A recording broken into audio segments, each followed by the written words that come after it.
In over 70 countries of the world, it is illegal to have a relationship with someone of your own sex or gender, which makes it an offense to be who you are. Here in Kenya, unfortunately, homosexuality is still a criminal offense under the Penal Code. Despite the odds, there is a very powerful movement trying to change that position. In Kenya, American Jewish World Service is supporting 14 organizations that are trying to change the laws and improve the lives of LGBTI persons.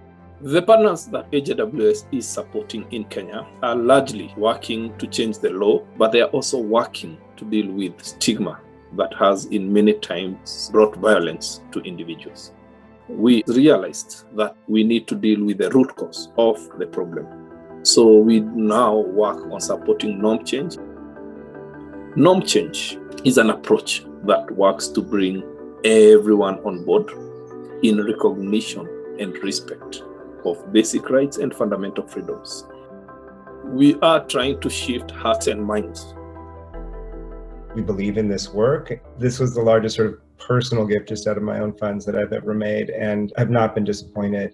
With Bill and Michael support, we are working with our grantees to build a roadmap of norm change work in Kenya.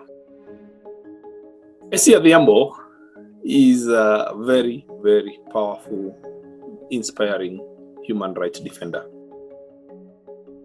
When you speak to people and you put a face onto this thing that has been demonized, kind of people shift.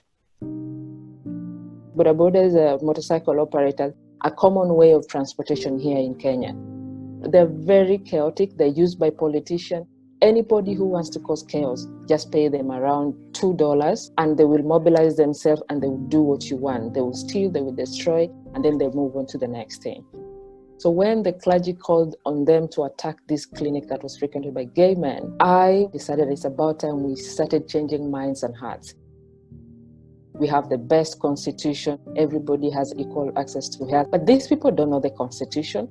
So the only way that you are going to speak to them and change their minds and hearts is when you personalize the story and tell them, this is who I am and this is what you're calling violence against. When we approached Bingo, he's the one who led all the motorcycle operators to attack gay and transgender men in Twapa. He was very uncomfortable. He was wondering, why are we talking to him about those people? But then later he came to realize that one of the boys that he almost killed, called Chege, spoke to him and they actually reconciled, and he said he could never have imagined being able to sit and greet a gay person.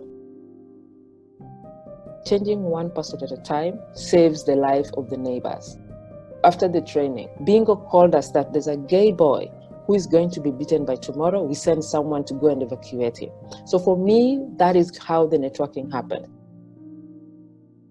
The impact might be small, but if these people become allies, become aware, then it becomes a snowballing way of changing minds and hearts.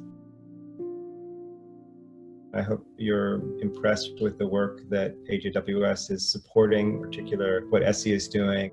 What we have done is only a tip of the iceberg. There is so much work that is required to be done. We need you to join us so that we can take this work forward. In order for it to kind of spread this work from Kenya to Uganda and Liberia, we're looking to raise an additional $800,000. What gives me hope is that people are willing to support in whichever way they can. My partner supports me. She's like, babe, you do your thing, because even if it's not for you, one day if you're blessed with some small babies, it will be for them. So that gives me hope to make the world a better place, and I'll do my part, and I'll be content that I did my part, whichever small way it is.